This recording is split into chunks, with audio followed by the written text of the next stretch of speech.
What is worth dying for? Is it freedom, love, money, religion, or even race? What makes life worth living? At your specific moment of dying, will you be able to say, I found it? I'm going to be me as I am. And you can beat me or jail me or even kill me, but I am not going to be what you want me to be. Steve Biko said that. Welcome to Africa, our salvation together. Your key in Africa and our salvation together lies in understanding the silent war. Have you discovered that well-calculated agenda that is conditioning our own beliefs following a precise propaganda? Have you escaped its influence? First, to be indeed free and rediscover something worth dying for, you must restore your identity. What is it? Martin Luther King Jr. says, if you have nothing worth dying for, you have got nothing worth living for. Why has our race for the last 2,000 years battled and suffered persistent torment and slide from the pinnacle of wonderful attainments, both outstanding physical inventions and sublime spirituality, to almost obscurity? What has happened? Our leadership everywhere have failed to restore our races and our race to the pinnacle. If you cannot sense clearly, whether by thought or otherwise, that there is an unseen real force presently feverishly working against our success, you need to review critical, historical, and obvious data that even great black leaders like Thomas Sankara, Samora Machel, Patrice Lumumba, Minister Malcolm X, all the reverends, pastors, and teachers, and sincere men and women have failed to turn the tables and place our race on the recovery path. Why? Because they are belting against a force. The ultimate is beyond spirit and physicality. Understand it to the knowing of our one and only single creator of all, the creator of our ancestor and ancestors, to our mothers and fathers who through totemic knowledge by us in us reroutes us via all the netters to the fundamental of practical cogitations in our thinking. So we recreate via knowledge all the civilization and the only natural civilization similar to ancient Kemet and its sister civilizations across the earth. Without questioning, you are blind. Grab this book from Amazon to open up other areas of questioning. Our salvation is based on knowledge and works, research, writing, planning, metaphysics, mathematics, and books, to the point where our orientation becomes the recovery of all major applicable aspects out of the awesome civilizations that began in ancient Africa and spread across the earth. But there is one major aspect that has to do with original identity and personal salvation.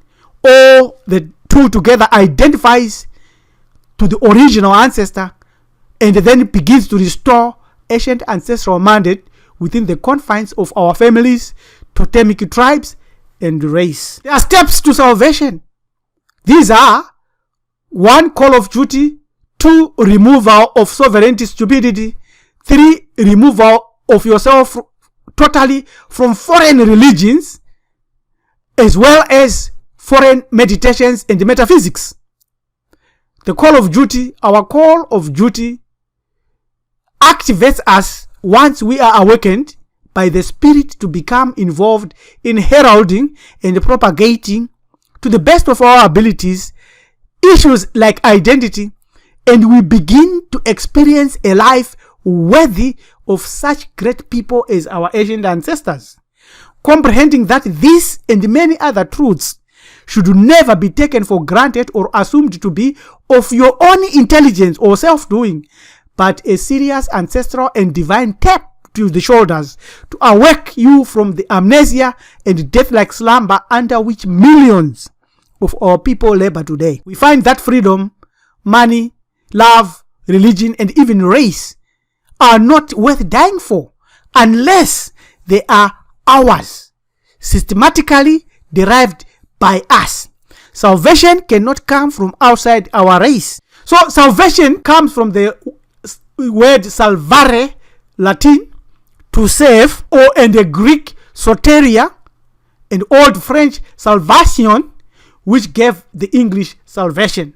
In some African languages, salvation is isindiso, or nzoputa in Igbo, or ruponeso in Chikaranga, or wokuv in Swahili. Hermetic centered living says salvation is renewal for another life. To be saved is not to suffer a second death, not to die a second time.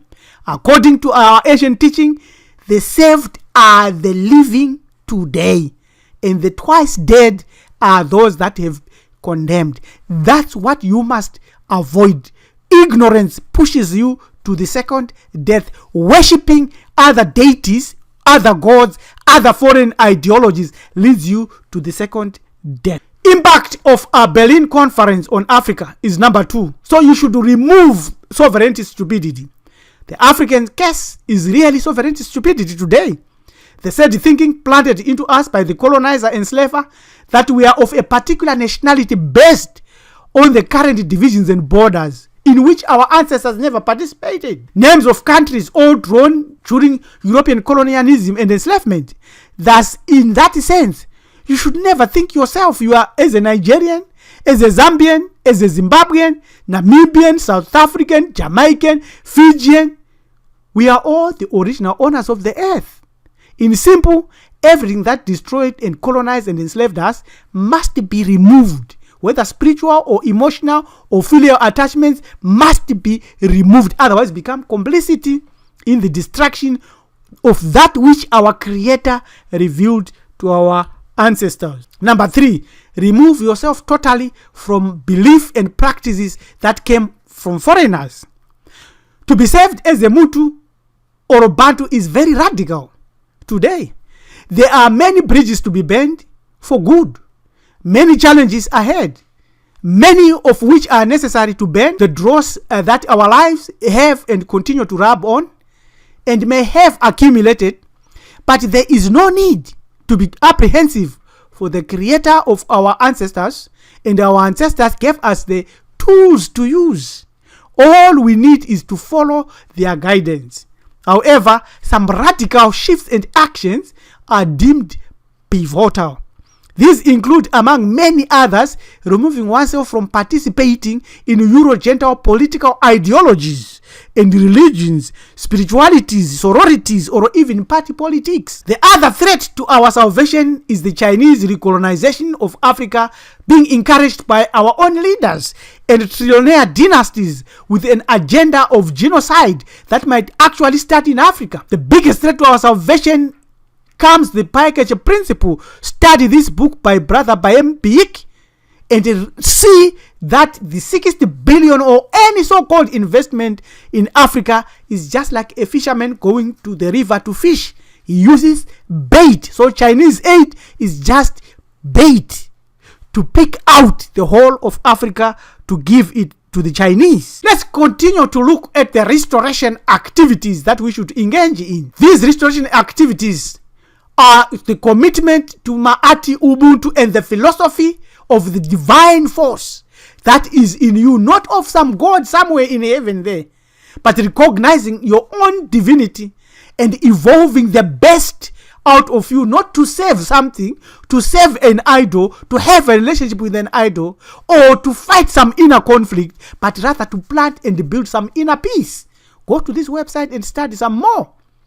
And therefore, there are some rules and regulations that add up to all that which we have said, that we can practice today on our own, in our own lives. And these are no incest, no unwarranted beating or disrespecting of hardworking, responsible parents or children, no abuse of anybody, no marriage without the payment of bride wealth, no person should be killed or maimed or injured for muti or for magic or for wealth or riches or popularity or fame. Physical and spiritual self-defense must be mastered and studied by all. All services, especially that of laborers, must be paid for promptly. no interference with the material equality of other kinsmen. This is how we can restore our own lives and salvation. What you may want to do immediately. The solutions to all this is to save your soul first. Think deeply about this statement and this message and save your own soul. That is the best left foot forward.